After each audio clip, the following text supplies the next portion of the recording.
So here is how to make a simple film canister rocket. So all you need is water, a film canister, and an Alka-Seltzer tablet.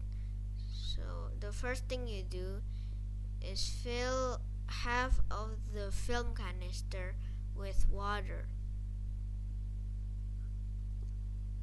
And then put the Alka-Seltzer tablet inside and quickly close the cap of the film canister, and it should launch like this.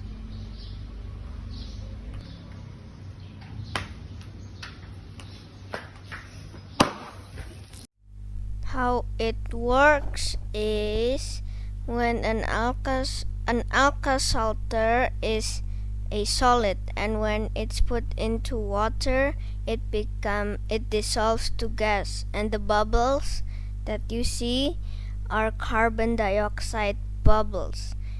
And when you put a lid on the film canister, the CO2 gas wants to get out, and that makes air pressure, which pushes the canister up.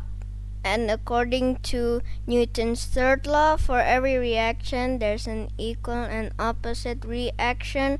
It pushes it up and the lid comes off to the bottom.